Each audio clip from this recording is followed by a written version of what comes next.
The Brooklyn Society for Ethical Culture presents Herb Silverman, author of Candidate Without a Prayer. My book, Candidate Without a Prayer, does describe my journey from apathetic atheist to activist atheist when I moved to South Carolina.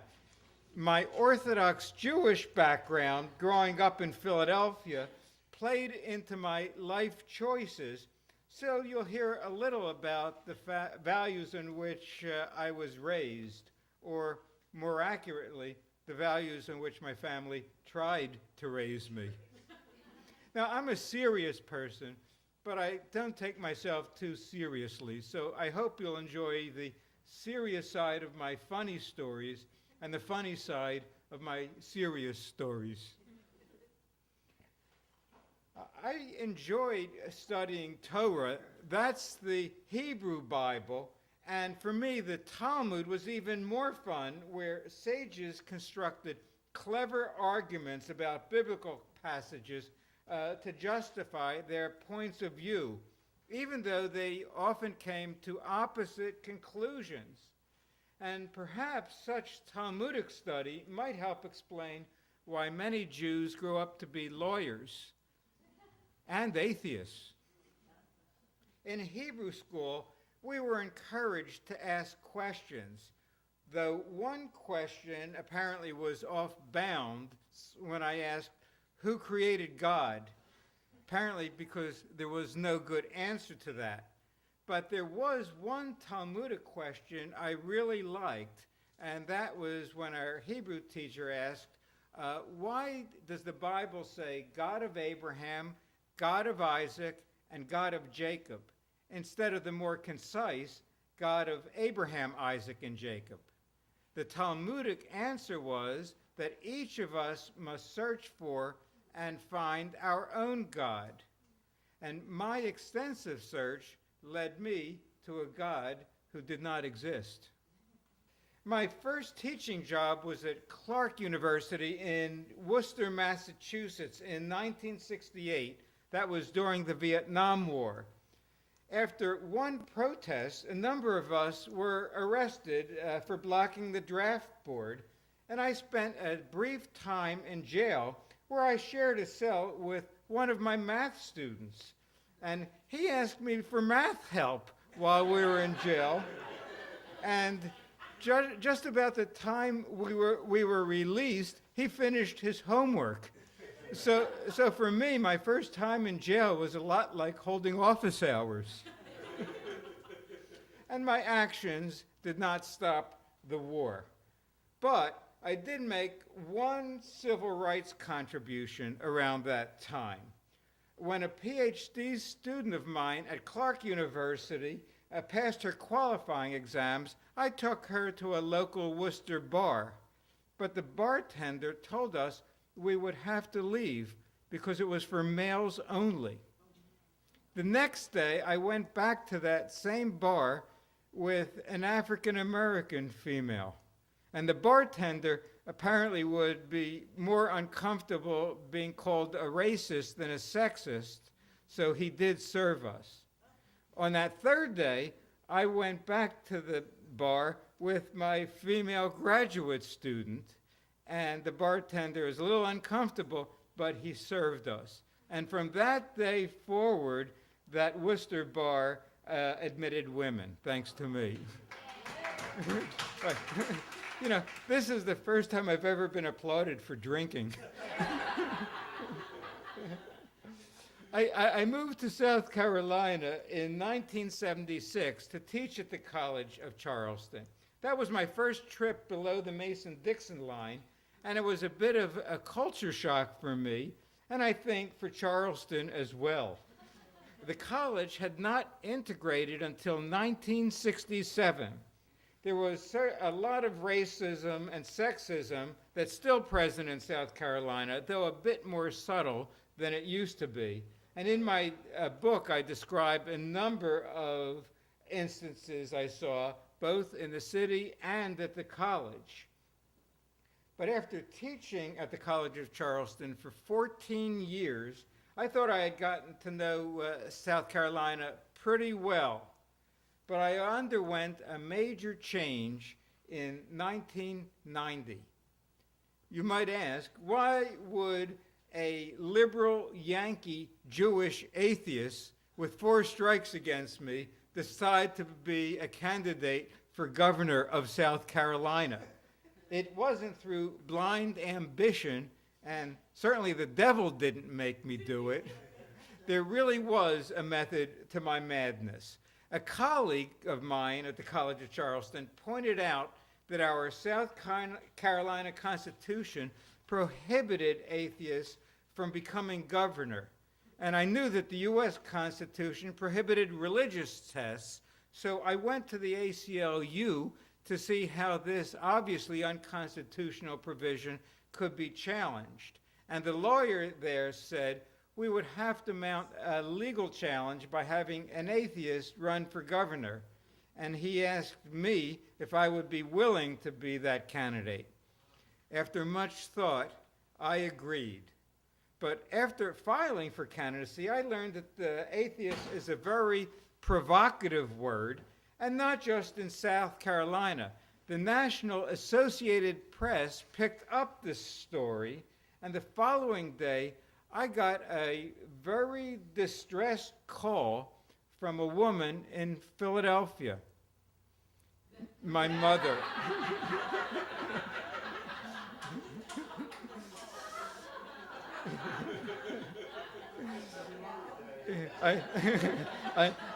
I had to admit that the Philadelphia Inquirer was not the best way for my mother to find out that her only son was a candidate for governor and an atheist. I never expected such publicity, and I thought I could spare my mother such heartache. Meanwhile, South Carolina Governor Carroll Campbell said that our South Carolina Constitution was fine as it was because this country was founded on godly principles.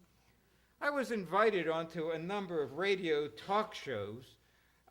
One caller said to me, well, as an atheist, I suppose you feel free to go out and rape and murder and do whatever you think you can get away with.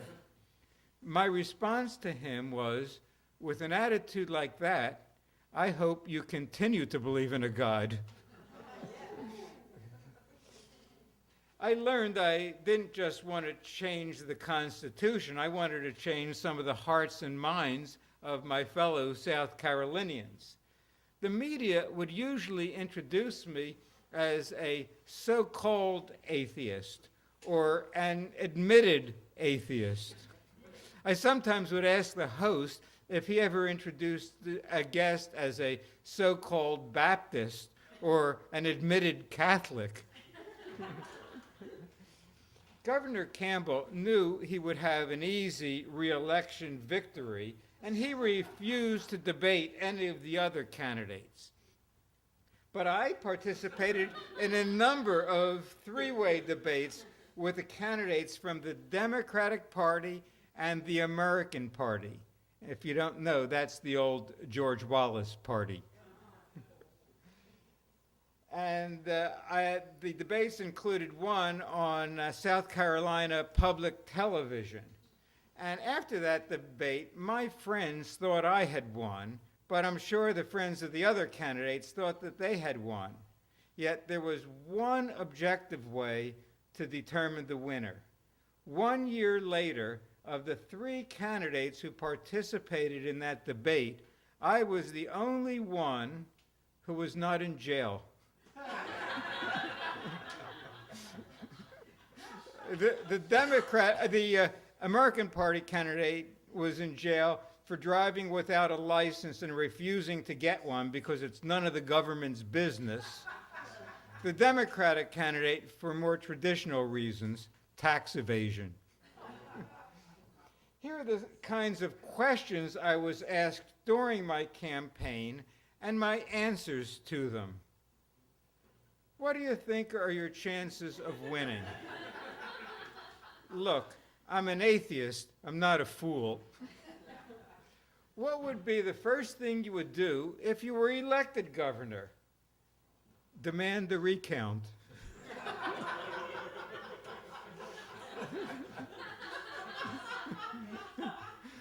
What would make you believe in God? Perhaps if I won the election. It would take that kind of a miracle. What will happen to you when you die? I know exactly what's going to happen to me when I die. I'm going to medical school. Just like my Jewish mother always wanted me to do. I hope to use my body parts to their fullest when I'm alive, but hope others will make good use of them when I die. Why are you wasting time on something so frivolous?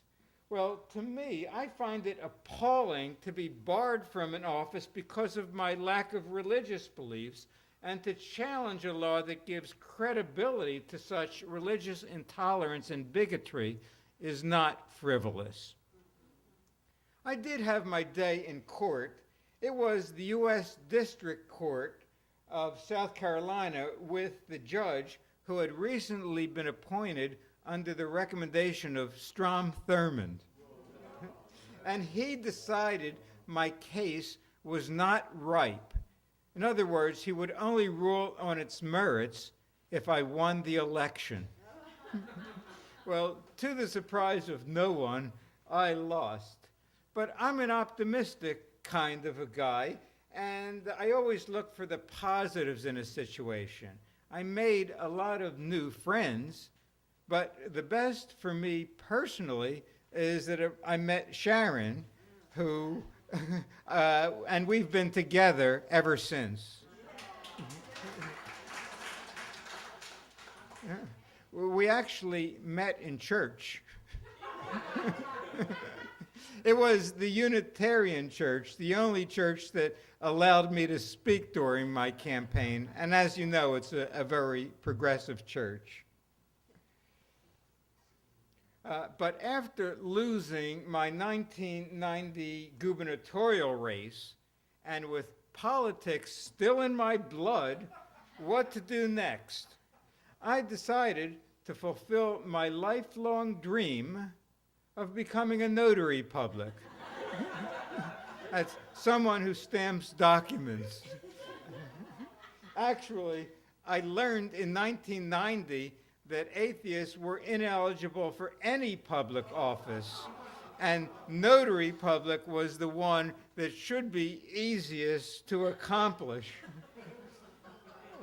So I filled out my application form, crossed out "So help me God," and mailed in the form along with my $25 application fee. But the governor rejected my application. When we asked why, he said it was too burdensome to explain to people who are rejected for notaries what the reason would be. So he didn't answer. Well, in 1994, in a deposition, the South Carolina Secretary of State had to admit that in that time period, there were 33,471 notary applications approved, and mine was the only one rejected. Not too burdensome. As far as I know, in the history of South Carolina, I'm the only one to be rejected as a notary public. Well, I won my case in several lower courts, but South Carolina kept appealing until it reached the South Carolina Supreme Court. Then in May of 1997, the Supreme Court ruled unanimously in my favor that the anti-atheist clause in the South Carolina Constitution was unconstitutional. So finally, I was granted my Notary Public commission.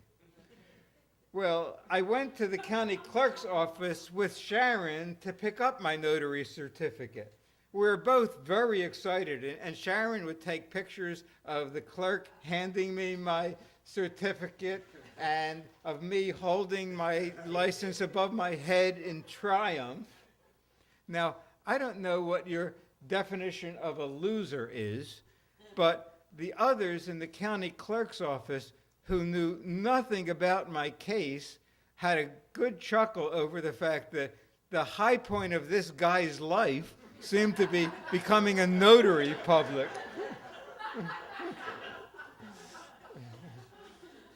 Here I am at my victory party. Edmund Robinson here was my first lawyer, but he quit my case. In fact, he quit the entire practice of law to enter the seminary. But it wasn't what the religious right was praying for. He wasn't born again. He had always been active in the Unitarian Church and went to Harvard Divinity School and is now a Unitarian minister in Massachusetts. The case was taken over by Armand Durfner, his friend and colleague. Now, during my run for governor, I received a considerable amount of hate mail, as you might expect, but I also heard from a surprising number of people who thought that they were the only atheist in South Carolina. So I helped form, in 1994, a local group, the Secular Humanists of the Low Country, which has become a vibrant humanist community with over 100 active members. Here's our Secular Humanists of the Low Country t-shirt, and here's the back with my favorite pun. Notice prophet, P-R-O-P-H-E-T. Well, we certainly don't ask for special rights. We do look for ways to get equal rights for our community. For instance, the South Carolina legislature sponsored In God We Trust license tags, so we wanted to sponsor In Reason We Trust tags. The Department of Motor Vehicles gave us a really tough time, but they finally gave in. Had they ignored us and turned us down, we would have publicized that South Carolina promotes God but opposes reason. Since the Charleston City Council regularly starts its meetings with an invocation, usually by a Christian cleric, the Secular Humanists of the Low Country pointed out that not all of its constituents were religious and asked if they would allow one of us to give the invocation. One councilman agreed and invited me, but as the mayor introduced me to give the invocation, half of the council members walked out because they knew I was an atheist. Those who heard my invocation thought it was fine, and you can read my invocation in my book. But the councilmen who walked out were asked by the local newspaper why they walked out. And let me give you a couple of their answers. One councilman quoted Psalm 14. "The fool says in his heart, there is no God. They are corrupt. Their deeds are vile." He then told me it wasn't personal. In other words, his religious beliefs compelled him to ignore or demonize an entire segment of the population he was elected to represent. Frankly, I would rather it had been personal. Another councilman said, "He can worship a chicken if he wants to, but I'm not going to be around when he does it." My response was, perhaps the councilman doesn't realize that many of us who stand politely for religious invocations believe that praying to a God makes no more sense than praying to a chicken. At least he can see a chicken. In 2009, the Secular Humanists of the Low Country put up this billboard: "Don't believe in God, you are not alone." Since this was the first such billboard in the South, Lori Goodstein from the New York Times came down and wrote about it. Her article, More Atheists Shout It from the Rooftops, was the second most popular piece in the New York Times for that week. The takeaway was, if it can happen in South Carolina, it can happen anywhere. Now, during my run for governor, I learned about a number of national humanist and atheist organizations that were working on causes I supported. But they were competing for funds from what they viewed to be a fixed pie. I wanted to grow the pie.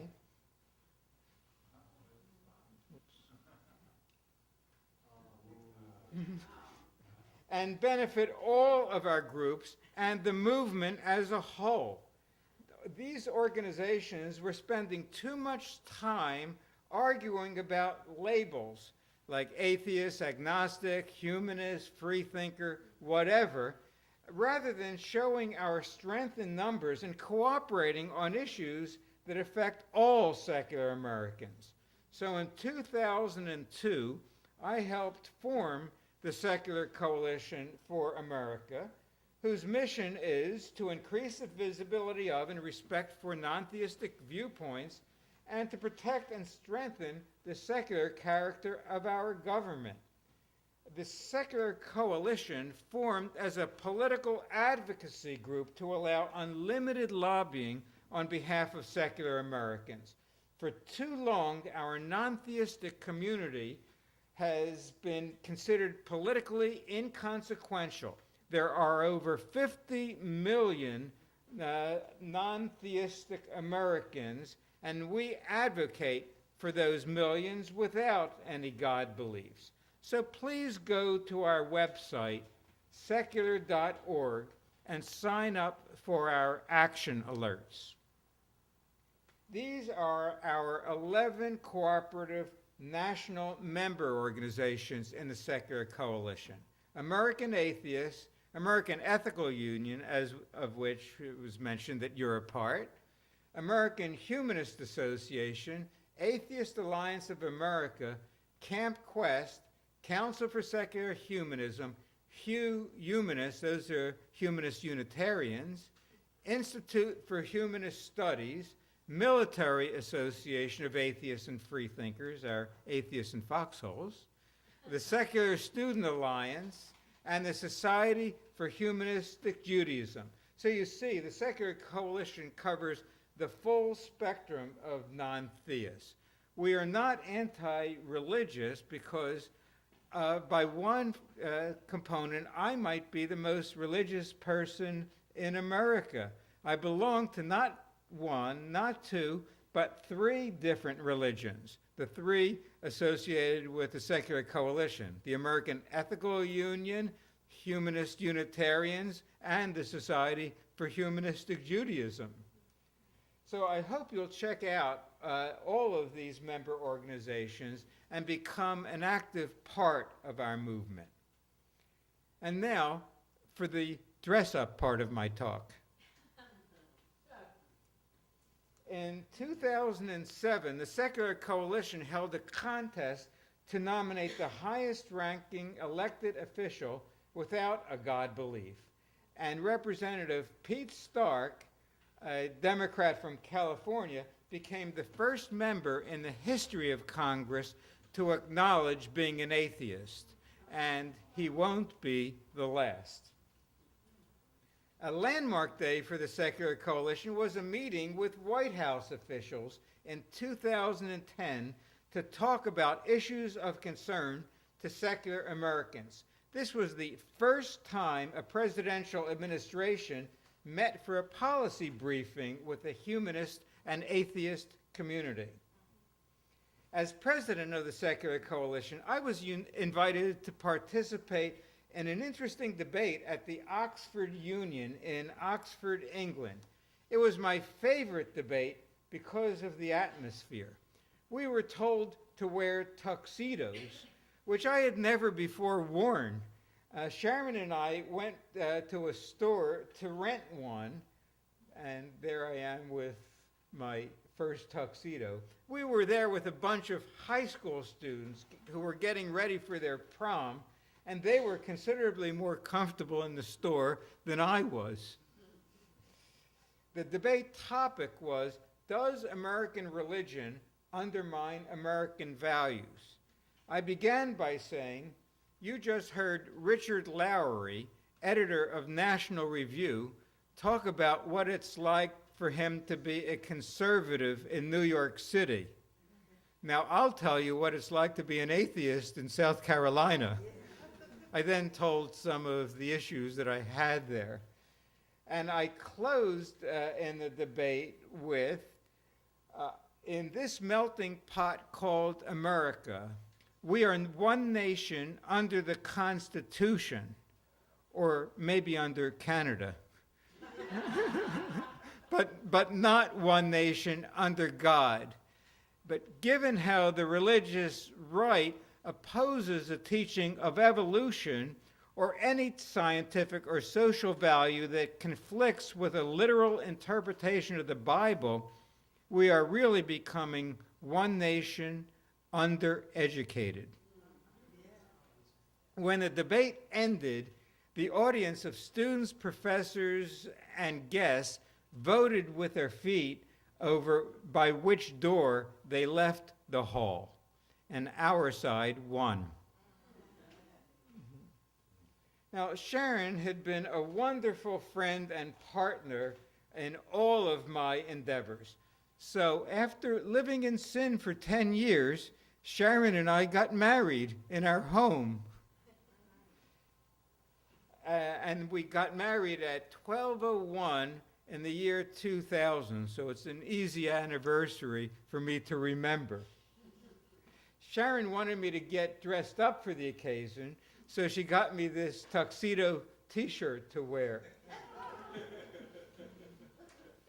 Now, during my battle for the rights of atheists in South Carolina, none of the political leaders, and certainly not the lawyers advising them, thought that they could prevail if I continued to pursue my case. Yet these same politicians preferred to waste time and money on a lost cause rather than risk the wrath and lose the votes of a well-organized religious right. South Carolina spent close to $100,000 trying to prevent me from becoming a notary public. Now, one of my students at the College of Charleston, who was unfamiliar with my case, saw the notary certificate prominently displayed in my office and asked me if I had to go to law school to become a notary public. I told him, no, it wasn't quite that simple. Law school would have only taken 3 years. It took me longer to become a notary public than to get my PhD in mathematics. But taking 7 years and happening the way it did should not have occurred, but I can tell you it was well worth the wait. Incidentally, if you get a copy of my book, I'll not only sign it for you if you like, I'll also notarize it. Any author can sign a book, but how many can notarize a copy? Thank you very much.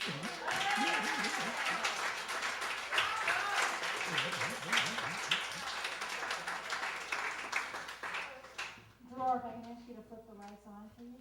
And I'd be happy to take questions for as long as you like. Yes? Do you find in the Bible prophets like Isaiah and stuff like that, they they fought for their cause, not only religious, but they fought for justice and peace? Mm-hmm.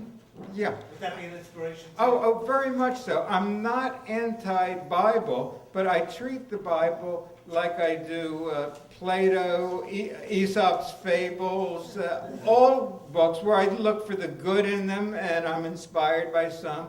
But some of the bad parts I ignore or work against, and other parts I just think are silly. So I think of us as people of many books, not people of one book. And we can take inspiration from all kinds of books, including and especially the Bible. Yes. I just want to say, as a person born on North-South Carolina borders, and Dylan, that you are traveling brave. You are traveling brave. I mean, I left there a long, long, long ago, but I still see you as being one of the bravest men I have ever known to go up against that kind of thing. Thank you, but I respectfully disagree.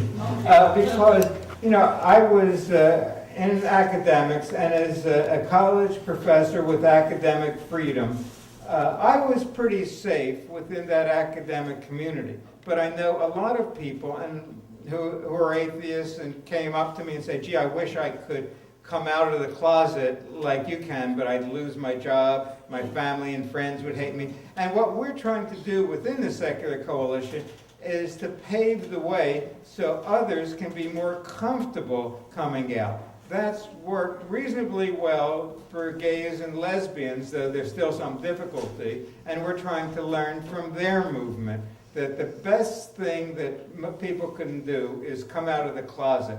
So it's going to be harder to demonize atheists and humanists when people find out that friends, neighbors, and colleagues, and even family members are of that theological view. So Yes. is it in the back? I'd like to know, when you ran for governor, what percent of the vote did you obtain? And I noticed in the screening here, I don't see much secularists of color. I want to know, is there much activity within the Black and Latino communities in South Carolina?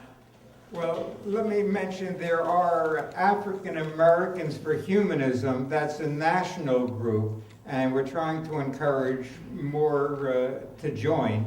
We do know some atheists in South Carolina. In fact, the one person who's in our group is, as far as I know, the one active communist in Charleston, and he had been in the movement since about the 1930s. We know others who are, but they say it's doubly difficult because the church is such an integral part of their community, and they've done a lot of good, like in the civil rights movement. So they have to convince people, like, you know, because I'm an atheist, that means I am for civil rights, because atheists and humanists during that period were almost uniformly in favor of it. There were some good Christians in favor of it, but often fighting against other Christians who would quote the Bible as to why the races should be separate. So we're trying hard to bring more people of color into our movement, and all kinds of people. In terms of the number of votes,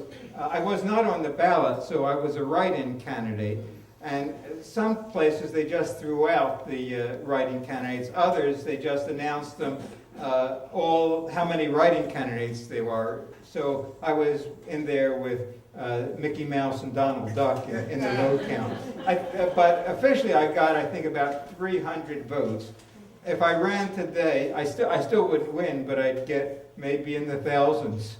But I'm hoping the way will be paved for more Pete Starks. I mean, there are plenty in Congress, but they're afraid to come out. And people to actually run for school boards, for local elections. It worked with the Christian Coalition. That's what they did, and made significant changes for the worse in our society. And I think we need to come out and repair the damage they did and make changes for the better. So Joel and then Tom. As a fellow transplant, I spent a glorious year in that bastion of progressivism, North Carolina, though it does have the progressive side as well. And lived in a Bible Belt area for almost 40 years in upstate New York. I'm well aware of some of the social and psychological pressures put on people who want to. What do you attribute the vehemence and the tremendous amount of, really negative responses to anyone who would question a religious faith? Now, the latest is that clergymen in the army are going to have a problem dealing with the issue because of their own faith. To what, is there, do you have any thoughts about what causes people to be so really almost rabid and murderous in that because their faith is being in any way challenged? Yeah, I don't know for sure, but I think a lot of times it's people who might be uncomfortable with their own faith and might be afraid to start questioning. And when they hear others question it, they become even more nervous. And especially those with the Bible Belt mentality think, well, not only am I questioning you, but your children might hear and they might get corrupted and wind up going to hell. So they don't have the same kind of concern, say, in the white-black issue, where if they don't like African Americans, they could talk to them, but they're not worried about their children turning black by that kind of conversation. So it's when you actually can think about issues and maybe change your mind that I think they're most afraid of. Because we're not at all afraid of having people come and talk to us. In fact, I've invited Jehovah's Witnesses in the house, and more likely than not, they'll leave before I'm finished. Yes.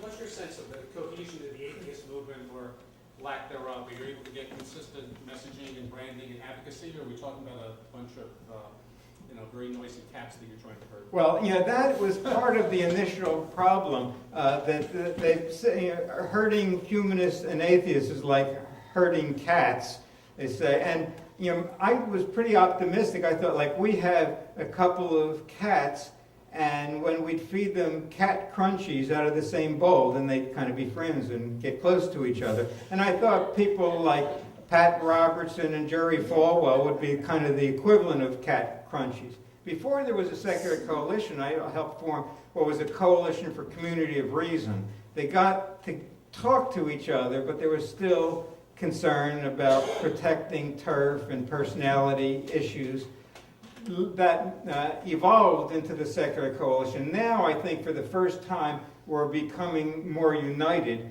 and cooperating on the 95% we have in common, rather than spending time arguing about the 5% we disagree about. Because we tend to enjoy a good argument, but we really need to get out in the community and affect positive change for secular Americans in this country. And that's what we're focused on today. And I'm optimistic for the future. So we'll take one final question, Lisa, and then we'll move on. Well, I enjoyed this very much, and I think Thank you. humor as a strategy is really very powerful, and you really taught me something about my right-wing relatives and I in conversations, because so many points can be made better with humor. I wanted to talk about ask you to say something about the polarities of the value of inquiry and ethics. I think ethical culture has struggled, and members within it, that the more secular humanist end tend to value inquiry. So ask any question you want, as obnoxiously as you want, as disrespectfully as you want. One person's thinking after a talk. And Adler said ethical culture was founded on the primacy of ethics. It's actually deciding that being responsible is as important as being inquiring. So I really appreciated your platform. The 2-point platform seemed very respectful and considerate. But sometimes I see secular humanist ads and others, they seem very derisive. Like you're stupid if you believe in religion. So I'm just wondering how you played with those, how you dealt with those polarities within your movement. Yeah, well, I sometimes, when I talk to people, if I'm in a debate with a fundamentalist Christian, more often than not, the Christian will get angry, not the person I'm debating, but someone from the audience will say something nasty, and then other Christians will come up and apologize for that. And my response is, I understand, there are good and bad Christians, good and bad Jews, good and bad atheists, good and bad humanists. So I'm not going to apologize for people who do the wrong thing. I believe in inquiry and asking questions, but respectfully. And it's counterproductive to do it disrespectfully if you want to do something positive for our culture. So the ethics part, certainly, and the inquiry part, certainly as well. Like, we're after truth, and we would like to know truth. But I'm not an evangelical atheist in the sense that I knock door to door saying, can I give you the word that there is no God? But you know, in conversations, if somebody starts one, I'm happy to continue it in a respectful way. In terms of the humor, when I first started getting some publicity, people would say, well, why are you atheists always so angry? And that's their stereotype. At least I wanted to show that not all of us are. Because sometimes they are angry because you see them protesting for legitimate reasons about church-state separation and crosses on public property. And when you see protests, it sounds more angry. But, you know, I just want people to know we're human beings who happen not to believe in any deities. Aside from that, we're like others. Some people are good. So judge us by our actions and our words, but not by our professed religious beliefs. So please join me in thanking Mayor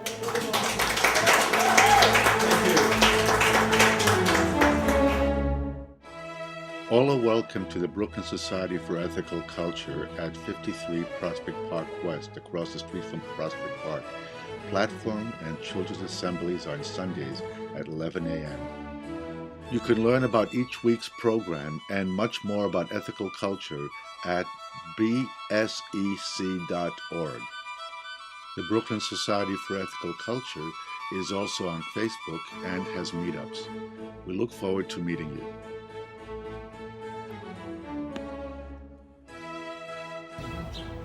I hope all of you interested will become involved with the Secular Coalition for America.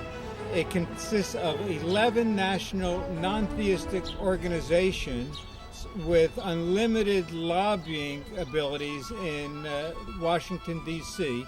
It's the first time we've become organized, and I hope you'll sign up for our action alerts at secular.org because we're trying to make a difference in our culture where we have both separation of church and state, and even more important perhaps is to increase the visibility of and respect for non-theistic viewpoints in the United States.